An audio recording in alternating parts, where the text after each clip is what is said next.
for as much as Carl will get angry about this.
Well, Carl said that I need to give people perspective.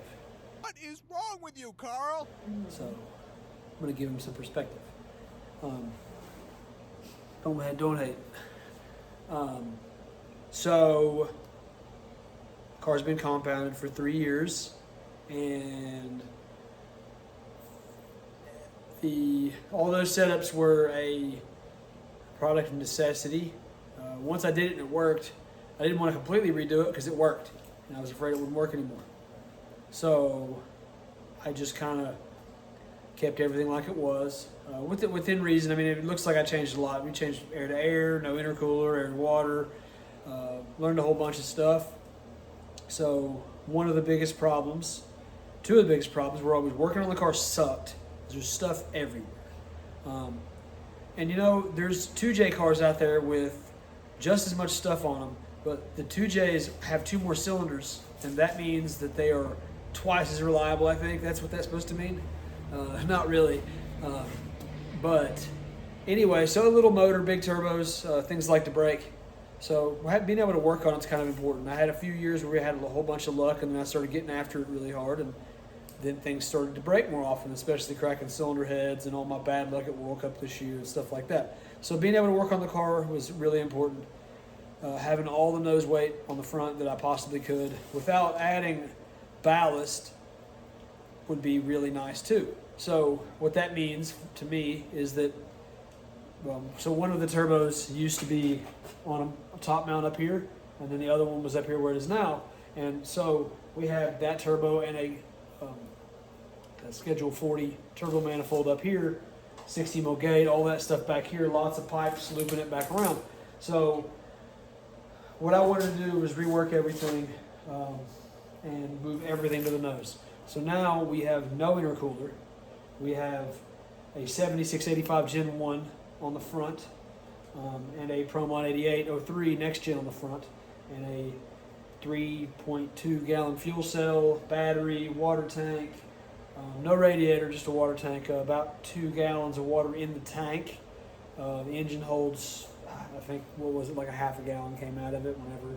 So yeah, made it easy to prime, cap like a pressureless system. So it's set up a lot. We were running the air to water as the radiator system, and that worked really good. So I wanted to replicate that as much as I could. The nice thing is I had the Rule 2000 pump in the car in the tank, and as soon as I turned the pump on, bleeding was instant. It just pumped everything through. And you guys know that want to do that, you want to set up details, just shoot me a PM and I'll give you my Cash App, right?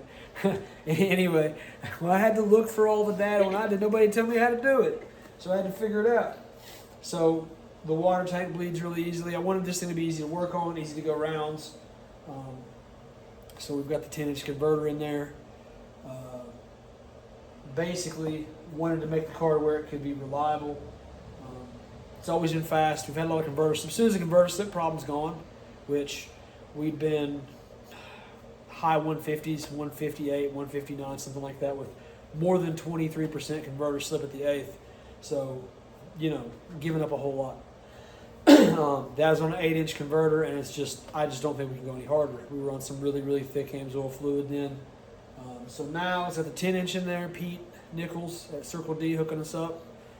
We've been testing the stators in that bad boy, trying to get this thing to spool like Farlow's mod motor, and just so we can give him one of these, you know, like this is him over here. This is me. So drop the chute on him, drive out of his life. You know how he likes to say that. He maybe like missed high or something for me to do that, but whatever.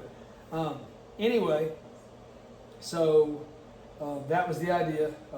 Reliability. We're on the 4-piston cylinder head, the race cast head. It was great at the end of the year last year. If I hadn't messed everything else up on my own, billet block. Right now, a lot of the parts in the bottom end are used. And that's fine. It would be fine. Won't talk about it. Repaired this one because I dismantled it. I hurt it really bad at World Cup. So anyway, so that's the objective, is to go really, really fast and do it reliably. The goals for the year, to be honest with you, I don't, for as much as Carl will get angry about this and post some sort of like thing across the screen that he wants me to run 6s. Peter, that's the problem with kids today. They have no attention span. Wait, that's it. We'll do a show for people with no attention span. We'll call it the 6-Second Talk Show. I guess that could work. All right, 6-Second Talk Show in 3, 2. I'm Peter Griffin, and this is the 6-Second Talk Show. My guest tonight is Joe Biden. And that's all the time we have. Thanks for watching. Good night. 6s are going to be a side effect, not the goal. I want to go rounds, and I want to go rounds at whether it be small tire like streetcar takeover stuff on medium prep, we'll call it. I'd like to be able to go 450, 440 in those days. Like that would be nice to the 8th. That's what I want to do. That's what I'm going to do. It's going to happen. Worked on a little bit of making me more comfortable in the car. We've got a motion shifter in there. It was electric before. It was some, I forget what it was, some cheap shifter that I wanted whenever I first started doing wheel drive stuff. And I've been using it the whole time with one of the electric shifters. So it's got the motion, no CO2 on the car, so I'm using the nitrous to shift it. It all seems to work just fine on the lift. It's going to work just fine on the racetrack. I was told not to use nitrous. I don't know, somebody hit their head or what. Spent a little bit of time working on symmetry over here, like not quite where I want it yet, but like even like wastegate lines, make it look reasonable, putting stuff in really easily serviceable spots. Making it so that whenever everybody comes up to it at a race and they're like, that's so cool, oh look, there's 2 turbos, then they can look and see all the other work and appreciate it too. We are going to, Lowell Tackett's going to powder coat all kinds of this stuff for us after lights out, unless I cover it all in oil and pieces of engine parts. Yeah, I don't think so, maybe. I don't know, it's kind of building off the past seasons and trying to make this thing go fast. It's made plenty of power the whole time, and you know, it's always made plenty of power. Just needs a good driver. It needs a good driver, yeah. You know, I don't know how to drive. I heard that a whole bunch of times when I used to wreck. I see that once in a while when some of the posts are like, you're just going to wreck it again. I'm like, yeah, if you wait long enough, I'm definitely going to wreck it again. That's how this works. Rear-wheel drive is so much harder than front-wheel drive when it comes to that. Man, rear-wheel drive with the spool. Y'all, you love driver, front-wheel drive, bang in the rear-wheel. Yeah, okay. Shut up and talk about it. I am talking about the car. It's very important information. This is all going in the video too. Anyway, so yeah, I forgot what I was talking about now. Not really. Well, try to make the car safe. Try to make the car go rounds. Put all the weight on the nose that I possibly could. She should be good and reliable, and we plan to go to lights out next week, Tuesday-ish. Basically, there's no classes there we compete in. John Sears hates me. He sends me hate mail all the time. I have to run LDR, so I'm running with 3-second cars. That's cool. But it's really good testing, and we get to be there and watch the races and stuff like that. And we've even went around or two before on accident. You know, somebody knocks a tire off, and we got our game plan together. We'll see. Trying it out. Past no intercooler. I've tried it with no injectors in the pipe. I'm going back to that because it's the most simple, and simple is fast. So that's what I'm looking for. I'll pick the camera up and do a walk around with it here in just a minute and show you guys what we're working with and look at a couple more details. And Hopefully Carl doesn't mess this video up too bad. Yep, that's a race car, or a Honda that looks like one. So, new things for this year. Last year, maybe Carl can cut a picture into this from the setup last year. But we had a top mount turbo manifold back there with the small turbo back there. 60 mil gate. All the hot pipes ran up through there.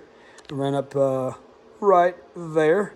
So, this year, I always had this vision for the turbos, and this isn't it. I actually wanted to do things a little bit differently, but this turned out way too sweet. So, new fuel cell, water tank, battery, all that good stuff. Made my own turbo mount down there because I'm too poor for Maven.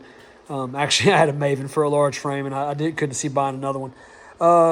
Made this sweet little oil distribution block down there with one of Brandon Dollar's sensors on it, and then you see this little guy peeking at me too.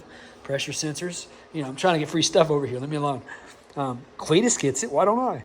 God damn, I love America. Oh, that's Rife. Sorry, never mind. Oops, I hit a nerve. Anyway, so lots of powder coat. Got the wheels. Man, this thing's looking slick now.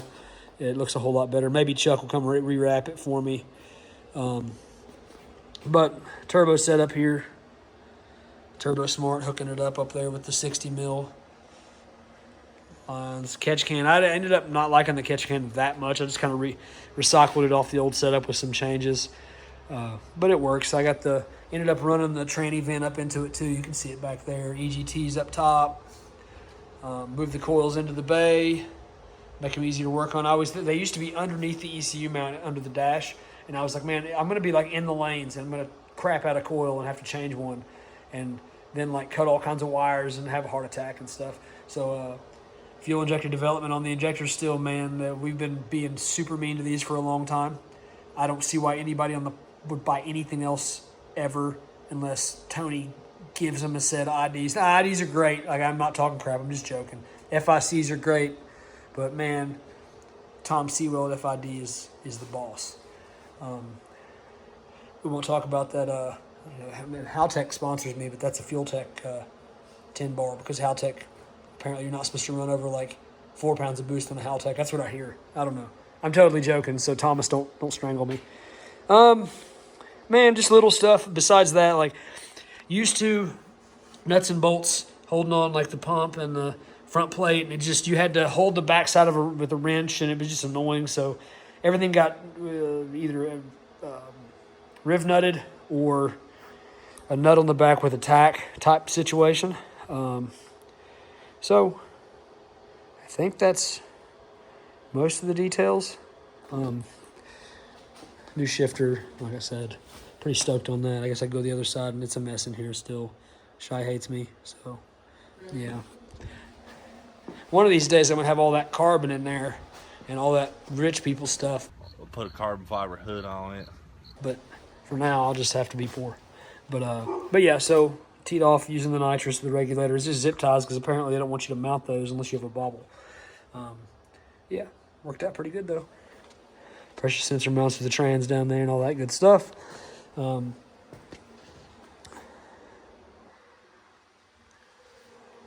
We ain't hiding anything here. We ain't one of them no time guys with the blanket over it. One of them Puerto Ricans down there at World Cup, they don't want you to see their setup, so they cover it all. Just look at that. See ya.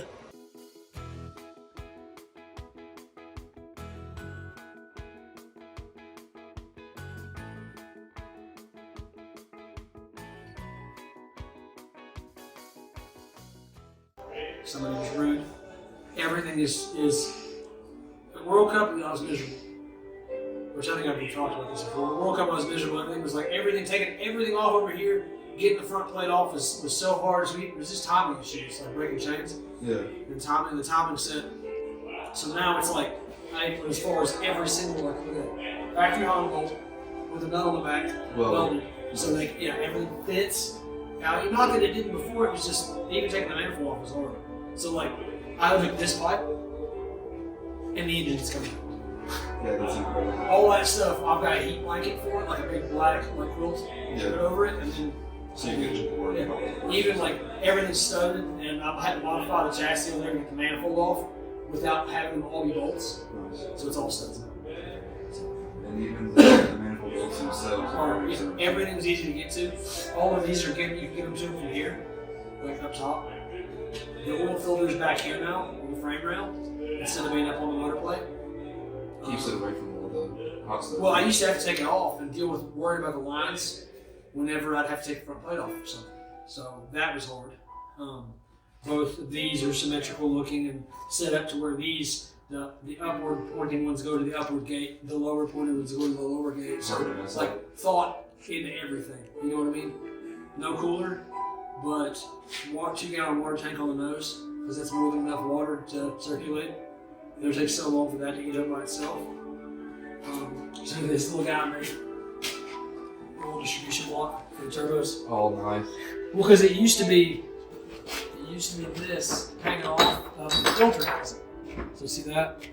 It used to be, you get a picture of that. So it used to be that hanging off filter housing, and this had already broken once, but it broke here on the lift. Yeah. It just randomly, like just because of the weight. Well, it's hanging off. And Yeah, where this it is mounted used to hang like the transmission. this, and it would feed the oil pressure sensor and stuff back here. So we moved it all up there so that it's just 1.6 AN running off the front with a line on it. Yeah, that's awesome. So distribution block, oil pressure sensor down there. And That new chassis mounting is going to save a lot of headaches with broken parts. yeah, well, I mean, everything is just like take it loose and go. I mean, I can take the oil filter housing loose with the engine with one bolt, which I'm probably going to redo those lines because they're my least favorite in the car right now. They're not bad, but they're my least favorite. If I mount it to the engine, I wanted it to be not 90s. I wanted it to be stuff that was a more gradual turn because it's for an oil filter and flow matters. Yeah.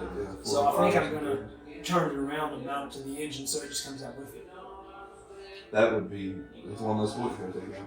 Yeah, and well, it's easy to take in and out outside of the car. Yeah. So other than that, everything I try to make everything as easy as possible. You said it best. It's an NA car as far as pulling. Oh yeah, it's definitely an NA car now as far as pulling everything apart. Yeah. And hopefully that means I don't have to worry about anything. And what that did is not only did I lose 10 gallons of water out of the car, plus the tank, plus the pump and all that stuff, all the lines are gone. Everything's there. Yeah. And then the manifold, this manifold's tubular instead of being Weldell's, it's Schedule 40, and everything is there. So we lost 100 and some pounds off the car, but moved A little to the 100 front. of it to the nose. Yeah. Like we didn't just trade off hundreds. Like we lost the weight of the manifold and stuff like that. But everything we moved from there, like the water tanks on the nose, the turbos on the nose, the gates on the nose, all that stuff's all up there. And I kept the battery up there, I kept the fuel cell up there, and that turbo is as far forward as I could physically get it. I put the front end of the car and I measured it and measured everything. It built like a 3D model on the whiteboard of how much room I had. And I could actually went an inch higher if I wanted to be careful. Yeah. It keeps it lower too. Lowers. And the front pipe has an 1.5 inch of clearance at the front end. So the fuel cell holds more weight than it did before. It always had enough fuel, but now it holds more weight. We got the 10-inch converter in. Pete, got Circle D, did us a new stator. It's like, that's so much fancy stuff. He sent me a bunch of like It's in the picture. spreadsheet stuff, why they did it. It's really weird, really fancy all their stuff now. They can do whatever they want. So this is still testing. in-house now? Oh, Awesome. well, it is the 10-inch with the negative fin angle on the pump side. What it does is it would help speed everything up and make it couple better, not make it couple, but make it spool better. So it would get up on the two-step and like. So the problem was the reason the 10 inches is even a problem. We've got it down. We got it as good as the 8-inch as far as spooling. That was easy. But getting it to do that and hold down the track was hard. So he had negative fin angle in it. So we went neutral on the fin angle and then started chasing stators to try to get it to get up on the two-step and not need nitrous to stay there. So using nitrous to get there is fine, but after 25 pounds, if I'm trying to leave on 25 pounds of boost, you want it to get up to 20 and the nitrous kick off and it stays on its own. That way you're not just sitting there dumping nitrous through the motor, Right. staying on the shit. And then when I let off the button, it flashes the converter. We use nitrous to do that, soften it up, and that's what I was looking for. And we couldn't get it to do that without negative fin angle, which doesn't couple down the track. So there's no point in doing it if the 10-inch has 20% slip just like the 8-inch does. Give them something, take Yeah. them something. Yeah. So we ended up going, I wheelie pedaled, all that stuff, and still got it to go 159 to the 8th. With that converter as tight as you can make an 8-inch and some like 80 weight hydraulic fluid. Like some really thick stuff. Something. Like bad enough that if I didn't have the boost up, it wouldn't stay on the chip with that. Yeah. even with nitrous. And it still go. We got it to go 14%, maybe 15% World Cup or in Florida. We had to go. I think it went as low as 12 that one time. If it went that low, I think it did on the slick, so we don't have the mile-an-hour data. We picked up 3 miles an hour from like 2% slip. So that I think it's going to go. The goal's always been 170. So we'll see. And with that nose weight plus a ton of room to put ballast, we'll see.